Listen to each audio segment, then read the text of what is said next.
Good afternoon ਜੀ। ਅੱਜ ਅਸੀਂ ਮਾਸਟਰ ਗੇਟ ਪੰਜਾਬੀ ਨਾਲ ਸੰਬੰਧਿਤ ਸੂਫੀ ਕਾਵਿ ਬਾਰੇ ਚਰਚਾ ਕਰਾਂਗੇ।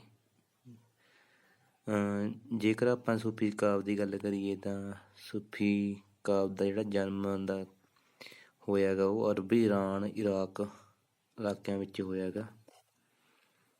ਅਰਬ ਵਿੱਚ ਉਹਨਾਂ ਲੋਕਾਂ ਨੂੰ ਸੂਫੀ ਕਿਹਾ ਜਾਂਦਾ ਸੀ ਜੋ ਮੱਕਾ ਤੋਂ ਮਦੀਨਾ ਆ ਕੇ ਹਜ਼ਰਤ ਮੁਹੰਮਦ ਸਾਹਿਬ ਨਾਲ ਮਸਜਿਦ ਵਿੱਚ ਪਰਮਾਤਮਾ ਦਾ ਨਾਮ ਲੈਂਦੇ ਹਨ। ਜਿਹੜੇ ਲੋਕ ਮੱਕੇ ਤੋਂ ਮਦੀਨੇ ਆ ਕੇ ਹਜ਼ਰਤ ਮੁਹੰਮਦ ਸਾਹਿਬ ਨਾਲ ਪਰਮਾਤਮਾ ਦੇ ਨਾਮ ਲੈਂਦੇ ਨੇ ਉਹਨਾਂ ਨੂੰ ਕੀ ਕਹਿੰਦੇ ਸੀ? ਸੂਫੀ ਕਿਹਾ ਜਾਂਦਾ ਸੀ। ਜਿਵੇਂ ਜਿਵੇਂ ਮੁਹੰਮਦ ਸਾਹਿਬ ਦੇ ਖਲੀਫੇ ਈਰਾਨ ਇਰਾਕ ਉੱਤੇ ਕਬਜ਼ਾ ਕਰਦੇ ਗਏ, ਸੂਫੀ ਮਤ ਹੌਲੀ ਹੌਲੀ ਵੱਧਦਾ ਗਿਆ।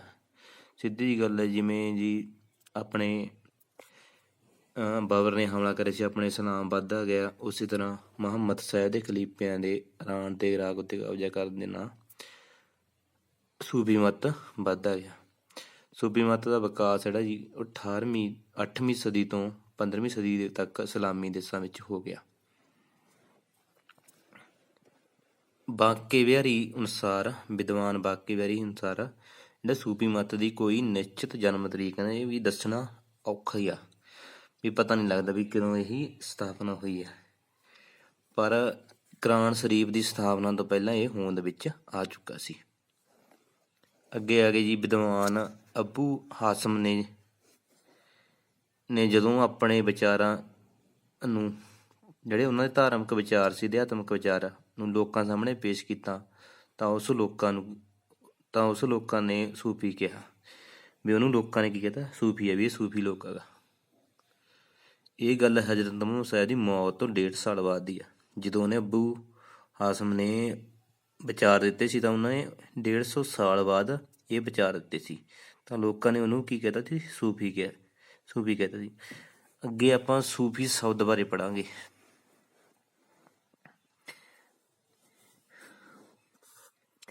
ਜਿਹੜਾ ਸੂਫੀ ਸ਼ਬਦ ਹੈ ਇਹਦੀ ਉਤਪਤੀ ਸੂਫ ਤੋਂ ਹੋਈ ਹੈ ਜੀ। ਸੂਫ ਸ਼ਬਦ ਅਰਬੀ ਭਾਸ਼ਾ ਦਾ ਸ਼ਬਦ ਹੈ ਜਿਸ ਦਾ ਅਰਥ ਹੈ ਉੱਨ, ਭਾਵ ਉਹ ਲੋਕ ਜੋ ਉੱਨ ਦੇ ਮੋਟੇ ਕੱਪੜੇ ਪਹਿਨਦੇ ਹਨ ਉਹਨਾਂ ਨੂੰ ਕੀ ਕਹਿੰਦੇ ਨੇਗੇ? ਸੂਫੀ। ਇੱਕ ਹੋਰ ਵਿਚਾਰ ਅਨੁਸਾਰ ਸੂਫੀ ਸ਼ਬਦ ਸਫ ਤੋਂ ਬਣਿਆ ਹੈ ਜਿਸ ਦਾ ਭਾਵ ਹੈ ਕਤਾਰ, ਭਾਵ ਉਹ ਲੋਕ ਜੋ ਪਹਿਲੀ ਕਤਾਰ ਵਿੱਚ ਖਲੋ ਕੇ ਨਮਾਜ਼ ਪੜ੍ਹਦੇ ਨੇਗੇ ਉਹਨੂੰ ਕੀ ਕਹਿੰਦੇ ਨੇਗੇ? ਸੂਫੀ ਕਹਿੰਦੇ ਨੇ ਜੀ। ਇਹ ਲੋਕ ਰੱਬ ਦੀ ਰਜ਼ਾ 'ਚ ਰਹਿੰਦੇ ਸਨ ਅਤੇ ਕੱਟੜ ਸੂਫੀ ਬਾਬਾ ਫਰੀਦ, ਦਾਦਾ ਗੰਜ ਬਖਸ਼, ਅਲੀ ਕਲੰਦਰ, ਇਹ ਨੇ ਜੀ 3 ਸੂਫੀ ਜਿਹੜੇ ਕੱਟੜ ਮੰਨੇ ਗਏ ਨੇਗੇ। ਸਭ ਤੋਂ ਜ਼ਿਆਦਾ ਜਿਨ੍ਹਾਂ ਨੇ ਸੂਫੀ ਮਤ ਦਾ ਪ੍ਰਚਾਰ ਕੀਤਾ ਤੇ ਸੂਫੀ ਮਤ ਲਈ ਰਹੇ ਨੇਗੇ। ਮਨਸੂਰ ਨੇ ਕਹਿੰਦੇ ਅਨਹਕ ਦਾ ਨਾਅਰਾ ਦਿੱਤਾ ਸੀ ਜਿਸ ਦਾ ਮਤਲਬ ਸੀ ਮੈਂ ਹੀ ਰੱਬ ਹਾਂ, ਤੇ ਇਹਦੇ ਕਾਰਨ ਇਸਲਾਮ ਧਰਮ ਵਿੱਚ ਉਹਨੂੰ ਮੌਤ ਦੀ ਸਜ਼ਾ ਦਿੱਤੀ ਗਈ ਸੀ।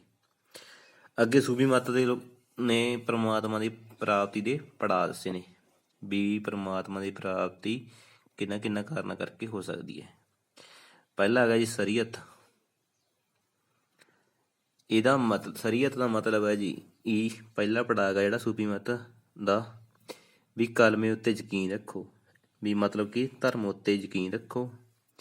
ਇੱਕ 5 ਵਕਤ ਇਹਨਾਂ ਨੇ ਨਮਾਜ਼ ਕਹੀ ਹੈ, ਵੀ 5 ਵਕਤ ਜਿਹੜਾ ਵਿਅਕਤੀ ਨਮਾਜ਼ ਪੜ੍ਹੂਗਾ ਉਹਨੂੰ ਪਰਮਾਤਮਾ ਦੀ ਪ੍ਰਾਪਤੀ ਹੋ ਜੂਗੀ। ਨਮਾਜ਼ ਦੇ ਕਿਹੜੇ ਟਾਈਮ ਦੱਸੇ ਨੇ ਇਹਨਾਂ ਨੇ ਜੀ? ਮੂੰਹ ਹਨੇਰੇ, ਸਵੇਰੇ ਦੀ ਗੱਲ ਹੋ ਗਈ, ਦੁਪਹਿਰ ਤੇ ਦੁਪਹਿਰ ਤੋਂ ਬਾਅਦ ਤੀਜਾ ਟਾਈਮ ਇਹਨਾਂ ਦਾ 5 ਵਕਤ ਨਮਾਜ਼ ਪੜ੍ਹਨੀ ਹੈ ਜੀ। ਤੇ ਉਹ ਹੈਗਾ ਸ਼ਾਮ ਦਾ, ਸੂਰਜ ਡੁੱਬਣ ਸਮੇਂ, ਤੇ ਫਿਰ ਰਾਤ। ਰੋਜ਼ੇ ਰੱਖਣੇ, ਰੋਜ਼ੇ ਦਾ ਅਰਥ ਹੈ ਜੀ ਵਰਤ, ਮਤਲਬ ਕਿ ਰਮਜ਼ਾਨ ਦੇ ਮਹੀਨਿਆਂ ਵਿੱਚ ਹਰੇਕ ਵਿਅਕਤੀ ਰੋਜ਼ੇ ਰੱਖੂਗਾ। ਅੱਗੇ ਹੈਗਾ ਜੀ ਜ਼ਕਾਤ ਦੇਣਾ। ਜ਼ਕਾਤ ਦੇਣ ਦਾ ਮਤਲਬ ਹੁੰਦਾ ਗਾ ਵੀ ਜਿਹੜੀ ਆਪਣੀ ਕਮਾਈ ਆ ਉਹਦੀ ਵਿਅਕਤੀ ਦੀ, ਉਹਦਾ 2.5% ਦਾਨ ਹੱਜ ਕਰੂਗਾ ਧਰਮ ਵਾਸਤੇ, ਗਰੀਬਾਂ ਵਾਸਤੇ ਉਹ 2.5% ਦਾਨ ਕਰੂਗਾ। ਹੱਜ ਕਰਨਾ। ਅਰਬ ਵਿੱਚ ਮੱਕਾ ਵਿਖੇ ਕਾਬੇ ਦੀ ਯਾਤਰਾ ਕਰਨੀ, ਜਿਹੜੀ ਅਰਬ ਵਿੱਚ ਮੱਕਾ ਬਣਿਆ ਹੋਇਆ ਹੈਗਾ ਉਹਦੀ ਯਾਤਰਾ ਕਰਨੀ ਹੈ ਜੀ। ਹੱਜ ਦਾ ਮਤਲਬ ਹੁੰਦਾ ਯਾਤਰਾ ਕਰਨੀ, ਸਾਲ ਵਿੱਚ ਇੱਕ ਵਾਰੀ। ਅੱਗੇ ਆ ਗਿਆ ਜੀ ਤਰੀਕਤ। ਮੁਰਸ਼ਦ ਗੁਰੂ ਦੇ ਦੱਸੇ ਮਾਰਗ ਤੇ ਪਰਮਾਤਮਾ ਪ੍ਰਾਪਤੀ ਲਈ ਤੁਰਨਾ। ਤਰੀਕ ਦਾ ਮਤਲਬ ਜਿਹੜਾ ਗੁਰੂ ਜਾਂ ਮੁਰਸ਼ਦ ਕੋਈ ਵੀ ਰਾਹ ਦੱਸੂਗਾ ਉਹਦੇ ਲਈ ਤੁਰਨਾ ਗਾ। ਮਾਰਫਤ। ਅੱਗੇ ਹੈਗਾ ਜੀ ਮਾਰਫਤ ਦਾ ਮਤਲਬ ਹੁੰਦਾ ਜਦੋਂ ਅੱਲਾ ਦੀ ਹਸਤੀ ਦੀ ਪਹਿਚਾਣ ਹੋਵੇ, ਉਹਨੂੰ ਕੀ ਕਹਿੰਦੇ ਨੇਗੇ? ਮਾਰਫਤ ਕਹਿੰਦੇ ਨੇਗੇ। ਹਕੀਕਤ, ਪਰਮਾਤਮਾ ਦੀ ਪ੍ਰਾਪਤੀ ਭਾਵ ਹਕੀਕਤ ਦੀ ਪਛਾਣ। ਇਸ ਵਿੱਚ ਪਰਮਾਤਮਾ ਦੀ ਪ੍ਰਾਪਤੀ ਹੁੰਦੀ ਹੈ, ਵੀ ਪਰਮਾਤਮਾ ਦੀ ਪ੍ਰਾਪਤੀ ਹੋਣੀ ਚਾਹੀਦੀ ਹੈਗੀ, ਤੇ ਇਹਦੇ ਵਿੱਚ ਹਕੀਕਤ ਉਹਦੀ ਪਛਾਣ ਆ ਜਾਂਦੀ ਹੈ ਪਰਮਾਤਮਾ ਦੀ। ਸੂਫੀ ਮਤ ਵਿੱਚ ਮੁਰਸ਼ਦ ਨੂੰ ਸਭ ਤੋਂ ਉੱਚਾ ਸਥਾਨ ਦਿੱਤਾ ਗਿਆ। ਜਿਹੜਾ ਗੁਰੂ ਹੈ ਜੀ ਉਹਨੂੰ ਸਭ ਤੋਂ ਉੱਚਾ ਸਥਾਨ ਦਿੱਤਾ ਗਿਆ। ਜੇਕਰ ਇਹਨਾਂ ਦੀ ਆਪਾਂ ਸੰਪਰਦਾਵਾਂ ਦੀ ਗੱਲ ਕਰੀਏ ਤਾਂ ਚਿਸ਼ਤੀ, ਸੋਹਰਾਵਰਦੀ, ਕਾਦਰੀ, ਨਕਸ਼ਬੰਦੀ ਹਨ। ਜਿਹੜੀ ਚਿਸ਼ਤੀ ਹੈ ਦਿੱਲੀ 'ਚ ਇਹਦਾ ਮੁੱਖ ਕੇਂਦਰ, ਸੋਹਰਾਵਰਦੀ ਦਾ ਮਲਤਾਨ 'ਚ, ਕਾਦਰੀ ਭਾਰਤ ਦੇ ਵੱਖ-ਵੱਖ ਹਿੱਸਿਆਂ 'ਚ ਫੈਲੀ ਹੋਈ ਹੈ, ਪੰਜਾਬ 'ਚ ਵੀ ਹੈਗੀ ਸੀ, ਨਕਸ਼ਬੰਦੀ ਸਰਹੰਦ ਆ।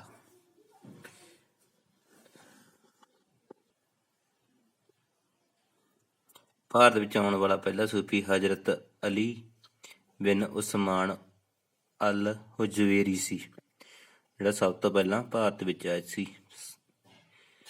ਹੁਣ ਇਹਨਾਂ ਨੇ ਜਿਹੜੇ ਸੂਫੀਆਂ ਨੇ ਵੱਖ-ਵੱਖ ਆਪਣੀਆਂ ਰਚਨਾਵਾਂ ਵਿੱਚ, ਕਾਫੀਆਂ ਵਿੱਚ ਜੋ ਸ਼ਬਦ ਵਰਤੇ ਨੇ ਅਸੀਂ ਉਹਨਾਂ ਬਾਰੇ ਪੜ੍ਹਾਂਗੇ। ਜਿਹਦੇ ਵਿੱਚੋਂ ਆ ਗਿਆ ਜੀ ਸਿਰਕ ਤੋਂ ਭਾਵ ਰੱਬ ਨਾਲ ਕਿਸੇ ਹੋਰ ਦੀ ਪੂਜਾ ਕਰਨੀ। ਤੋਹੀਦ ਤੋਂ ਭਾਵ ਆ ਗਿਆ ਰੱਬ ਦੀ ਏਕਤਾ ਵਿੱਚ ਵਿਸ਼ਵਾਸ ਕਰਨਾ, ਵੀ ਪਰਮਾਤਮਾ ਇੱਕ ਹੈ। ਜ਼ਕਾਤ ਦਾ ਮਤਲਬ ਹੁੰਦਾ ਦਾਨ ਜੀ। ਕੁਫਰ ਜੋ ਰੱਬ ਦੀ ਹੋਂਦ ਨੂੰ ਨਾ ਮੰਨੇ, ਰੱਬ ਦੀ ਹੋਂਦ ਵਿੱਚ ਯਕੀਨ ਨਾ ਕਰੇ, ਹੁੰਦਾ ਕੁਫਰ ਜੀ। ਅੱਗੇ ਹੈਗਾ ਤਵੱਕਲ। ਤਵੱਕਲ ਤੋਂ ਭਾਵ ਰੱਬ ਦੀ ਹਸਤੀ ਤੇ ਭਰੋਸਾ ਰੱਖਣਾ, ਵੀ ਰੱਬ ਹੈਗਾ ਗਾ। ਵਹਿਦ ਉਲ ਵਜੂਦ, ਰੱਬ ਸਰਵ ਵਿਆਪਕ ਹੈ, ਮਤਲਬ ਕਿ ਸਾਰੇ ਕਿਤੇ ਰੱਬ ਹੈਗਾ ਜੀ, ਇਹਦਾ ਮਤਲਬ ਇਹ ਆ।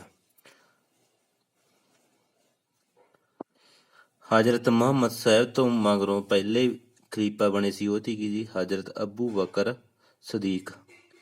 ਹਜ਼ਰਤ ਅਬੂ ਬਕਰ ਸਦੀਕ ਨੇਗੇ। ਇਹ ਤਾਂ ਹੁਣ ਸੂਫੀ ਮੱਤ ਬਾਰੇ ਪੜ੍ਹਿਆ ਸੀ ਆਪਾਂ। ਹੁਣ ਸੂਫੀ ਜਿਹੜੇ ਕਵੀ ਸੀਗੇ ਉਹਨਾਂ ਬਾਰੇ ਪੜ੍ਹਾਂਗੇ, ਜਿਨ੍ਹਾਂ ਵਿੱਚੋਂ ਬਾਬਾ ਫਰੀਦ ਸ਼ੰਕਰ ਗੱਜ ਜੀ ਆਉਂਦੇ ਨੇਗੇ ਪਹਿਲੇ। ਬਾਬਾ ਫਰੀਦ ਦਾ ਜਨਮ 1177 ਈਸਵੀ ਨੂੰ 569 ਹਿਜਰੀ ਵਿੱਚ ਪਿੰਡ ਖੋਤਵਾਲ। ਜਨਮ ਉਹਨਾਂ ਦਾ ਪਿੰਡ ਖੋਤਵਾਲ, ਜ਼ਿਲ੍ਹਾ ਮੁਲਤਾਨ। ਪਿਤਾ ਜਮਾਲੂਦੀਨ ਸੁਲੇਮਾਨ ਤੇ ਬੀਬੀ ਉਹਨਾਂ ਦੀ ਮਾਤਾ ਨਾਂ ਸੀ ਕੁਰਸਮ। ਜੇਕਰ ਉਹਨਾਂ ਦੇ ਗੁਰੂ ਦੀ ਗੱਲ ਕਰੀਏ ਤਾਂ ਗੁਰੂ ਦਾ ਨਾਂ ਸੀ ਖਵਾਜਾ ਬਖਤਿਆਰ ਕਾਕੀ। ਉੱਤਰਕਾਰੀ ਸੀ ਉਹਨਾਂ ਦੇ ਨਵਾਜੂਦੀਨ ਔਲੀਆ। ਬਾਬਾ ਫਰੀਦ ਦੀ ਮਜ਼ਾਰ ਹੈ ਜਿਹੜੀ ਪਾਕਪਟਨ ਵਿਖੇ ਪਾਕਿਸਤਾਨ ਵਿੱਚ ਹੈ। ਉਹਨਾਂ ਦੀ ਮੌਤ 1266 ਈਸਵੀ ਨੂੰ ਹੋਈ ਸੀਗੀ, 662 ਹਿਜਰੀ। ਜਿਹੜੀ ਉਹਨਾਂ ਦੀ ਬਾਣੀ ਆ ਉਹਦੇ ਉੱਤੇ ਜਿਹੜੀ ਭਾਸ਼ਾ ਦਾ ਪ੍ਰਭਾਵ ਉਹਨਾਂ ਵਿੱਚੋਂ ਆ ਗਈ ਜੀ ਮੁਲਤਾਨੀ ਜਾਂ ਲਹਿੰਦੀ ਉਪਭਾਸ਼ਾ ਦਾ ਪ੍ਰਭਾਵ ਹੈ। ਗੁਰੂ ਗ੍ਰੰਥ ਸਾਹਿਬ ਵਿੱਚ ਬਾਬਾ ਫਰੀਦ ਦੇ ਨਾਮ ਹੇਠ 130 ਸ਼ਲੋਕ ਮਿਲਦੇ ਨੇ, ਜਿਨ੍ਹਾਂ ਵਿੱਚੋਂ 100 ਬਾਬਾ ਫਰੀਦ ਦੇ ਨੇ 112 ਤੇ 18 ਗੁਰੂਆਂ ਦੇ ਨੇ। ਜਿਹੜੀਆਂ 18 ਸ਼ਲੋਕ ਗੁਰੂਆਂ ਦੇ ਨੇ ਉਹਨਾਂ ਨੇ ਟਿੱਪਣੀਆਂ ਕਰੀਆਂ ਬਾਬਾ ਫਰੀਦ ਜੀ ਦੇ ਸ਼ਲੋਕਾਂ ਨਾਲ ਸੰਬੰਧਿਤ। ਇਹਦੇ ਵਿੱਚ ਗੁਰੂ ਨਾਨਕ ਦੇਵ ਜੀ ਦੇ 4 ਸ਼ਲੋਕ ਨੇ, ਗੁਰੂ ਅਮਰਦਾਸ ਜੀ ਦੇ 5, ਗੁਰੂ ਰਾਮਦਾਸ ਜੀ ਦੇ 1, ਗੁਰੂ ਅਰਜਨ ਦੇਵ ਜੀ ਦੇ 8। ਉਹਨਾਂ ਦੇ 4 ਸ਼ਬਦ ਨੇ ਜੀ, 2 ਆਸਾ ਵਿੱਚ ਮਿਲਦੇ ਨੇ, ਆਸਾ ਰਾਗ ਵਿੱਚ, 2 ਸੂਹੀ ਰਾਗ ਵਿੱਚ ਮਿਲਦੇ ਨੇਗੇ। ਜੇਕਰ ਉਹਨਾਂ ਦੇ ਆਪਾਂ ਪ੍ਰਸਿੱਧ ਸਤਰਾਂ ਦੀ ਗੱਲ ਕਰੀਏ ਤਾਂ ਉਹਨਾਂ ਵਿੱਚੋਂ ਆਉਂਦਾ ਜੀ ਫਰੀਦਾ ਵੇ ਨਵਾਜਾ ਕੁੱਤਿਆ, ਇਹ ਨਾ ਭਲੀ ਰੀਤ, ਕਬੂ ਨਾ ਚੱਲ ਆਇਆ ਪੰਜੇ ਵਕਤ ਮਸੀਤ।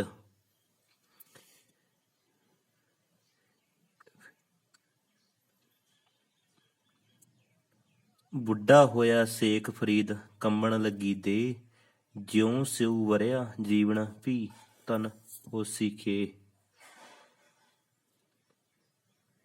ਫਰੀਦਾ ਜੇ ਤੂੰ ਅਕਲ ਲਸੀਫ ਕਾਲੇ ਲਿਖਣਾ ਲੇਖ। ਇਹ ਵੀ ਉਹਨਾਂ ਦੀ ਸਤਰਾਂ ਦੀ ਪ੍ਰਸਿੱਧ।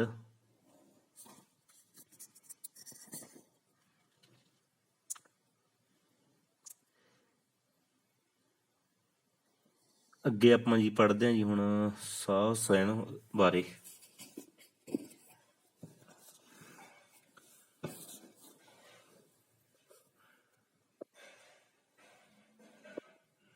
ਸ਼ਾਹ ਹੁਸੈਨ 16ਵੀਂ ਸਦੀ ਦਾ ਕਵੀ ਹੈ ਜੀ।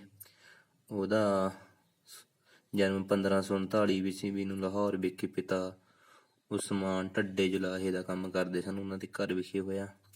ਸ਼ਾਹ ਹੁਸੈਨ ਅਕਬਰ ਜਹਾਂਗੀਰ ਗੁਰੂ ਅਰਜਨ ਦੇਵ ਸੱਜੂ ਭਗਤ ਦੇ ਸਮਕਾਲੀ ਸਨ। ਜੇਕਰ ਸ਼ਾਹ ਹੁਸੈਨ ਦਾ ਕਾਫੀਆਂ ਦਾ ਮੋਢੀ ਹੈ ਜੀ ਮੰਨਿਆ ਜਾਂਦਾ ਪੰਜਾਬੀ ਭਾਸ਼ਾ ਵਿੱਚ, ਜਿਹਨੇ ਸਭ ਤੋਂ ਪਹਿਲਾਂ ਕਾਫੀਆਂ ਲਿਖੀਆਂ ਸੀਗੀਆਂ। ਉਹਨਾਂ ਦੀ ਮੌਤ 1593 ਈਸਵੀ ਨੂੰ ਹੋਈ ਸੀ। ਜੇਕਰ ਆਪਾਂ ਉਹਨਾਂ ਦੇ ਕਾਵਿ ਜੋਤਾਂ ਦੀ ਗੱਲ ਕਰੀਏ ਤਾਂ ਉਹਨਾਂ ਨੇ ਜਿਹੜੇ ਬਿੰਬ ਪ੍ਰਤੀਕ ਅਲੰਕਾਰ ਵਰਤੇ ਸੀਗੇ ਉਹ ਚਰਖੇ ਅਤੇ ਖੱਡੀ ਦੇ ਆਲੇ ਦੁਆਲੇ ਬਹੁਤ ਜ਼ਿਆਦਾ ਵਰਤੇ ਸੀਗੇ। ਉਹਨਾਂ ਦੀ ਰਚਨਾਵਾਂ 'ਚ ਇਹ ਬਿੰਬ ਬਹੁਤ ਜ਼ਿਆਦਾ ਮਿਲਦੇ ਨੇ ਜੀ। ਉਹਨਾਂ ਨੇ ਮੁੱਢਲੀ ਸਿੱਖਿਆ ਸ਼ੇਖ ਅਬੂ ਬਕਰ ਤੋਂ ਪ੍ਰਾਪਤ ਕੀਤੀ। 12 ਸਾਲ ਦੀ ਉਮਰ ਵਿੱਚ ਉਹਨਾਂ ਨੇ ਕੁਰਾਨ ਜਿਹੜਾ ਜੀ ਯਾਦ ਕਰ ਲਿਆ ਸੀ। ਉਹਨਾਂ ਦੀਆਂ ਕੁੱਲ ਕਾਫੀਆਂ 163 ਮਿਲਦੀਆਂ ਨੇ ਜੀ। ਕਾਫੀਆਂ ਵਿੱਚ ਉਰਦੂ ਭਾਸ਼ਾ ਤੇ ਗੁਰਮਤ ਸ਼ਬਦਾਵਲੀ ਦਿਖਾਈ ਦਿੰਦੀ ਹੈ, ਜਿਹਦਾ ਉਹਨਾਂ ਉੱਤੇ ਪ੍ਰਭਾਵ ਸੀ। ਇਹ ਮਲਾਮਤੀ ਫਿਰਕੇ ਨਾਲ ਸੰਬੰਧ ਰੱਖਦੇ ਹਨ ਜੀ। ਬਿਰਹਾਂ ਦਾ ਕਵੀ ਸ਼ਾਹ ਹੁਸੈਨ ਨੂੰ ਆਖਿਆ ਜਾਂਦਾ ਹੈ। ਪੰਜਾਬ ਦਾ ਸੂਰਦਾਸ ਹੋਣ ਦਾ ਮਾਣ ਸ਼ਾਹ ਹੁਸੈਨ ਨੂੰ ਹੈ ਜੀ।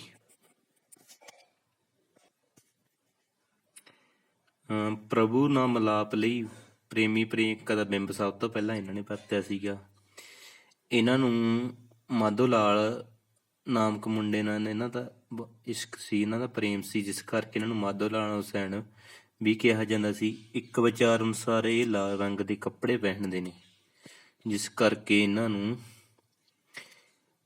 ਮਾਧੋ ਲਾਲ ਹੁਸੈਨ ਵੀ ਕਿਹਾ ਜਾਂਦਾ ਸੀਗਾ। ਤੇ ਮਜ਼ਾਰ ਇਹਨਾਂ ਦੀ ਲਾਹੌਰ ਵਿਖੇ ਹੈਗੀ, ਬਾਗਬਾਨੇਪੁਰੇ ਵਿੱਚ ਸ਼ਾਲੀਮਾਰ ਬਾਗ ਦੇ ਨੇੜੇ ਸਥਿਤ ਹੈਗੀ, ਜਿੱਥੇ ਚਿਰਾਗਾਂ ਦਾ ਮੇਲਾ ਇਹਨਾਂ ਦੀ ਯਾਦ ਵਿੱਚ ਲੱਗਦਾ। ਜੇਕਰ ਆਪਾਂ ਇਹਨਾਂ ਦੀਆਂ ਪ੍ਰਸਿੱਧ ਕਾਫੀਆਂ ਦੀ ਗੱਲ ਕਰੀਏ ਤਾਂ ਉਹਨਾਂ ਵਿੱਚੋਂ ਹੈਗੀਆਂ ਨੇ ਜੀ ਬੰਦੇ ਆਪ ਨੂੰ ਪਛਾਣ, ਦਰਦ ਵਿਛੋੜੇ ਦਾ ਹਾਲ, ਇੱਕ ਦਿਨ ਤੈਨੂੰ ਸੁਪਨਾ ਵੀ ਹੁਸਨ, ਮਾਏ ਨੀ ਮੈਂ ਕਿਹਨੂੰ ਆਖਾਂ, ਮੈਂ ਵੀ ਝੋਕ ਰਾਂਝਣ ਦੀ ਜਾਣਾ, ਮਨ ਅਟਕਿਆ ਬੇਪਰਵਾਹ ਦੇ ਨਾਲ, ਉਸ ਦੀਨ ਦੁਨੀ ਦੇ ਸ਼ਾਹ ਦੇ ਨਾਲ, ਮੰਦੀਆਂ ਕਿ ਚੰਗੀਆਂ ਸਾਹਿਬ ਤੇਰੀ ਬੰਦੀਆਂ, ਮਿੱਤਰਾਂ ਦੀ ਮੇਜ਼ਬਾਨੀ ਕਾਰਨ ਨੀ ਮਾਏ ਮੈਨੂੰ ਖੇੜਿਆਂ ਦੀ ਗੱਲ ਨਾ ਕਹਿ, ਰੱਬਾ ਮੇਰੇ ਹਾਲ ਮਹਿਰਮ ਤੂੰ ਅੰਦਰ ਤੂੰ ਬਾਹਰ ਤੂੰ, ਸਾਈਂ ਜਿਨ੍ਹਾਂ ਦੇ ਪਲ ਕਹੇ ਸ਼ਾਹ ਹੁਸੈਨ ਫਕੀਰ ਨਮਾਣਾ, ਛੱਡ ਕੇ ਕੁਦੀਤੇ ਕਮਾਨ, ਕਹੇ ਫਕੀਰ ਹੁਸੈਨ ਫਕੀਰ ਸਾਈਂ ਦਾ, ਦਰ ਤੇਰੇ ਦੀ ਮੈਂ ਵੀ ਕੁੱਤੀਆਂ।